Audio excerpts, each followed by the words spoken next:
Hello, welcome to the Goldsmiths History Podcast by Goldsmiths historian Professor Tim Crook. The Mystery of Goldsmiths College Beggar. The posting has at the top a photograph of the entrance to Goldsmiths, a picture taken between 1910 and 1912. Three small boys are standing left, right and centre. To the left of the entry route into the college, you can see the figure of a man sitting on a box, and the outline of his broom leaning against the wall. In the early part of Goldsmiths' history, a character known as the college beggar occupied a makeshift box to the left of the college entrance. Fully equipped with a broomstick, he kept the pavement and driveway of the college clear of rubbish for many years. He has no name. In the portrait, he looks distracted. It is possible his right arm is missing, as it does not appear to be present in his apparently empty jacket and coat sleeve. He wears a big shabby coat and bowler hat. He has a white, long, unkempt and drooping moustache. His boots or shoes are worn.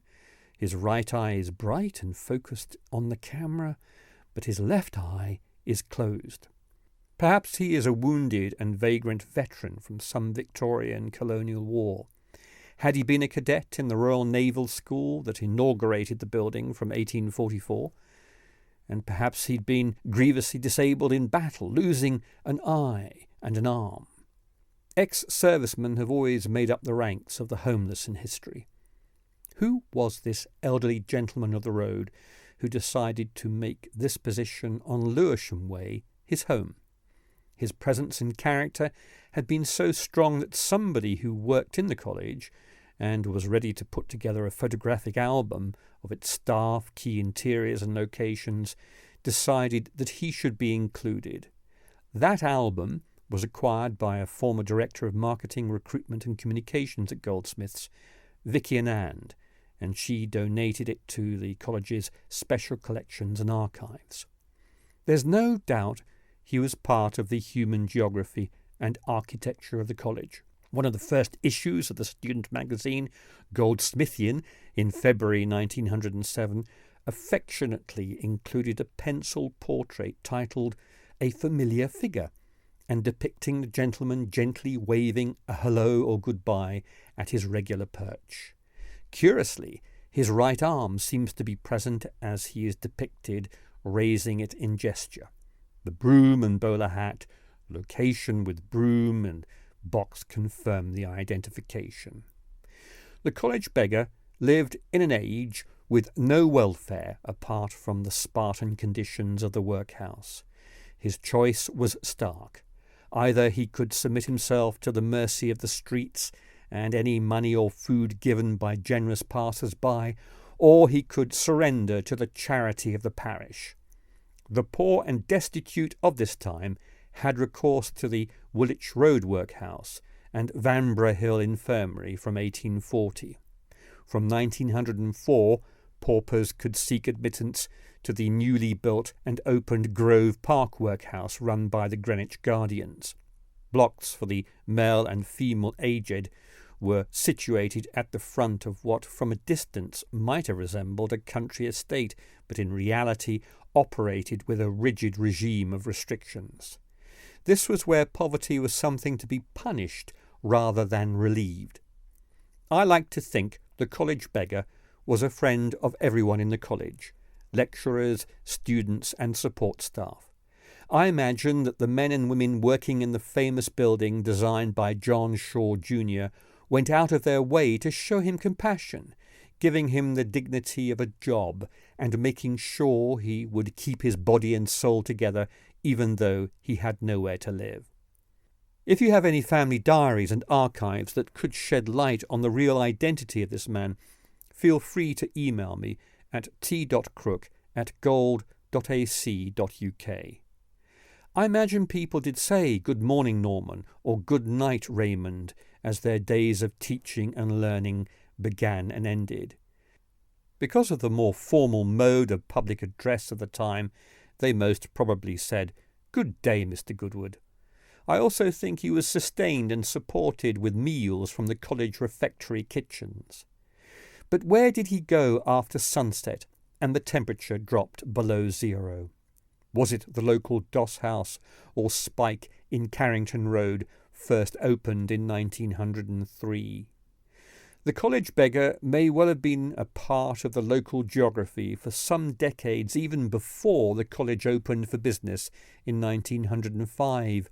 His outline and figure appear to be present in a postcard of the Goldsmiths Company's Technical and Recreative Institute that occupied and developed the building between 1891 and 1904.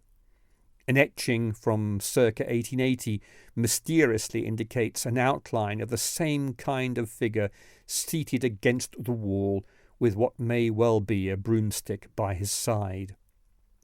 It turns out that one of the first intake of Goldsmiths College students for September 1905, Frank Collier, did write about the college beggar many years later for the Alumni Student Association annual yearbook.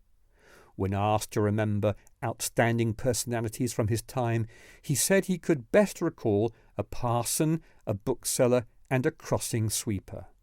The crossing sweeper was our college beggar, and the old fellow had been Cripps by name, because he was crippled and sat on a box on the pavement, so said Mr. Collier. In spite of his infirmity, he was very cheerful and chatted with many of the students. Frank explained that prior to the opening of the college, Lewisham Way had been a quiet suburban road, and the main flow of traffic into Kent had been via New Cross Road and Blackheath Hill. And it had been so quiet that a crossing sweeper had eked out some sort of livelihood by sweeping a pathway for pedestrians from the college entrance to Parkfield Road. Frank Collier would go on to earn an MBE in his teaching career and was a leading figure in the Old Students' Association. Those students enrolled in the first year called themselves Aborigines on account of being the first student inhabitants of the new Goldsmiths College. The back of the postcard of the Goldsmiths Institute would appear to have been written by one of the first of Goldsmiths College's students, or perhaps one of the first members of the teaching staff. I suspect that the student or teacher is a young man. Note the afterword in the top left-hand corner, quote, "Send me a razor and brush," close quotes. I also presume he was writing to his mother or wife, Mrs. B.J. Pearce, in Monmouthshire in Wales. He had just started his studies or teaching duties, as his card is dated from the beginning of the first academic year at the college, 8th of October 1905. It is a fascinating insight on the first impression that the building had on the college's first students and staff travelling across the country to London. He said, "This is a picture of GC, standing for Goldsmiths College. It is an old one. That is, when it was Institute for South London. Those words have now been taken down, and it has been renovated. There will be new ones issued shortly, I suspect. It is an enormous building. Have you signed my salary sheet yet? What about Lena's position? I was in the Wesleyan Chapel last night and heard the creation. Signed, Joe." Is it more likely Joe Pearce was writing to his wife? The style of address seems more like that of a teacher than a student. Would a student be asking a friend or family member about the signing of a salary sheet? I intend to find out more about Joe Pearce for future postings in the Goldsmiths History series. If you are a descendant of Joe Pearce and know more about his life at Goldsmiths in the first year of its existence, do contact me. At the bottom of the online posting, you can see the changing faces of Goldsmiths from the 1840s to the 1930s. Images, for example, from the 1880s, 1920s, 1860s, and also the 1850s, 1900s, and 1910s. Many, many thanks for listening.